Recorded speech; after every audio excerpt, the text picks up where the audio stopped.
പറഞ്ഞു തരാ. നിന്റെ പാപം മുഴുവനും പൊറുക്കാൻ, നിന്റെ പാപങ്ങൾ മുഴുവനും പൊറുക്കാൻ അല്ലാഹുവിന്റെ ഖുർആനിലെ ഒരായത്ത് ഞാൻ പറഞ്ഞു തരട്ടെ. നിന്റെ പാപം പൊറുക്കും സഅലബാ. നബി അവിടെ ഒരായത്ത് പറഞ്ഞു കൊടുക്കുകയാ. അതാ എനിക്ക് നിങ്ങളോടും പറയാനുള്ളത്. ഈ ആയത്ത് പാപം കഴുകാനുള്ളതാണ്. ഇന്ന് വരെ ചെയ്ത പാപങ്ങൾ മുഴുവനും എന്റെ പ്രിയമുള്ളവരെ നമുക്ക് ഈ സ്വർഗത്തിലെ ഭൂമിയിലെ സ്വർഗത്തിൽ ഇവിടെ കഴുകി അങ്ങ് കളയാ.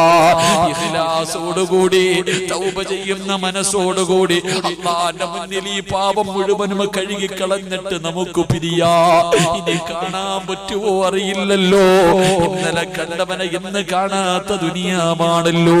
അപ്പാ എത്ര പേരുടെ മയ്യത്ത് കുളിപ്പിച്ചു, എത്ര പേരെ പള്ളിപ്പറമ്പിൽ കൊണ്ടുപോയി കബറടക്കി.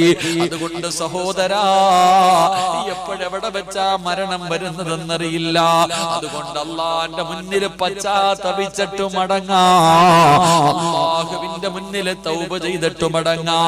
സഅലബത്ത് ബിൻ അബ്ദുറഹ്മാൻ എന്ന ചെറുപ്പക്കാരൻ അവിടെ കിടന്ന് ഖുർആനിന്റെ ആയത്തോതി അവസാനം മുത്തുനബിയുടെ മടിത്തട്ടിൽ കിടന്ന് സ്വർഗ്ഗം കണ്ട് യാത്രയാ എന്ന് ചരിത്രം പറയുമ്പോ നമുക്ക് അല്ലാഹുവിന്റെ മുന്നിൽ 2020 ഒന്നാമത്തെ രാത്രി പടച്ച റബ്ബിന്റെ മുന്നിൽ പാപങ്ങൾ മുഴുവനും കഴുകി വെച്ചിട്ട് ഇനി നമുക്കൊരു നല്ല മനുഷ്യനാകാ, അല്ലാഹു ഇഷ്ടപ്പെട്ട അടിമയാകാ. എന്റെ ചെറുപ്പക്കാരാ, തൗബ ചെയ്തിട്ട് പിരിഞ്ഞോ മോനെ. കാരണം എപ്പോഴെവിടെ വെച്ചാണ് മരണം വരുന്നതെന്നറിയില്ല. തുഅമ്മീലു ഫിദ്ദുനിയാ തവീലൻ വലാ തദ്രി ഇലാ ജന്ന ലൈലുൻ ഹൽ തഈശു ഇലൽ ഫജ്രി വകം മിൻ സ്വഹീഹിൻ മാത മിൻ ഗൈരി ഇല്ലതി വകം മിൻ മരീലിൻ ആസ ദഹറൻ അലാ ദഹരി. മോനെ, ഇന്നലെ കണ്ടവനെ ഇന്ന് കാണുന്നില്ല. രാവിലെയുള്ളവന് വൈകുന്നേരം തികയ്ക്കുന്നില്ല. രാത്രിയിൽ കിടന്നവന് രാവിലെ എഴുന്നേക്കുന്നില്ല. ഒരു രോഗവുമില്ലാത്തവർ പെട്ടെന്ന് പെട്ടെന്ന് വീണു മരിക്കുന്നടാ ചെറുപ്പക്കാരാ. അതുകൊണ്ട് മക്കളെ, ഇന്ന് മരിച്ചാ സ്വർഗവാ. ഇന്നിവിടെ നിന്ന് തൗബ ചെയ്തിട്ട് പോകുന്ന വഴിയിലെങ്ങും മരിച്ചു പോയാ നാളെ നിന്റെ വീട്ടുകാര് മുഴുവനും നിന്നെ കുളിപ്പിക്കുമല്ലോ. വീടിന്റെ പരിസരത്തെടുത്ത് മലർത്തിക്കടത്തിയിട്ട് ചെറിയ ചൂടുള്ള വെള്ളത്തിൽ നിന്നെ കുളിപ്പിച്ചു. എന്നിട്ട് എല്ലാവരും വീടിന്റെ അകത്ത് ഒരുക്കി വെച്ചിരിക്കുന്ന സ്ഥലത്ത് കൊണ്ടുവന്ന് മലർത്തിക്കടത്തിയിട്ട് 3 കഷ്ടം വെള്ള തുണിയിലേക്ക് നിന്നെ കടത്തിയിട്ട് മൂക്കിന്റെ ദ്വാരം പഞ്ഞി കൊണ്ടടയ്ക്കുന്നേ. കാണേണ്ടവർ കണ്ടോ, ഇതാ പൊതിയുന്നേ. മയ്യത്തു കട്ടിൽ തോളിലേക്കുയരുന്നേ.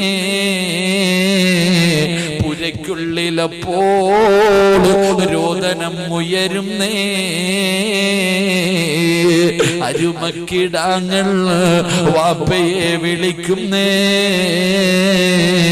അതിനുത്തരം നൽകാതെ നീ കിടക്കുന്നേ.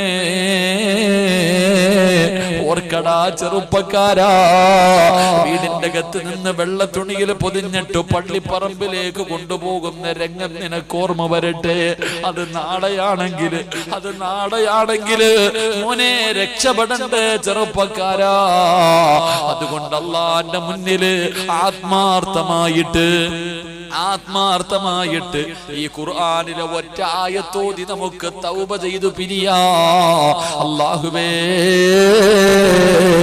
ഞങ്ങളുടെ പാപങ്ങൾ നീ പുറത്തു തരണേ അല്ലാ, പുറത്തു തരണേ അല്ലാ. ഞങ്ങളുടെ തൗബ നീ സ്വീകരിക്കണേ അല്ലാ. അല്ലാഹു നമുക്ക് തൗബ ചെയ്തു പിരിയാൻ ഭാഗ്യം നൽകി അനുഗ്രഹിക്കുമാറാകട്ടെ. എന്റെ പ്രിയമുള്ള സഹോദരങ്ങളെ, നിങ്ങൾക്കറിയാം, എനിക്കറിയുന്നതിനേക്കാളും നല്ലതുപോലെ ഈ സംഘടനയെ കുറിച്ച് നിങ്ങൾക്കറിയാം. എന്റെ പ്രിയമുള്ളവരെ, ശംസുൽ ഉലമ സ്കൂള് എന്റെ പ്രിയപ്പെട്ടവരെ 5 പൈസ പോലും വാങ്ങാതെ ഫ്രീ ആയിട്ട് വിദ്യാർത്ഥികൾക്ക് പഠനം നടത്തി കൊടുക്കുക. ഒരുപാട് കുട്ടികൾ കൂടുതൽ എന്റെ പ്രിയപ്പെട്ട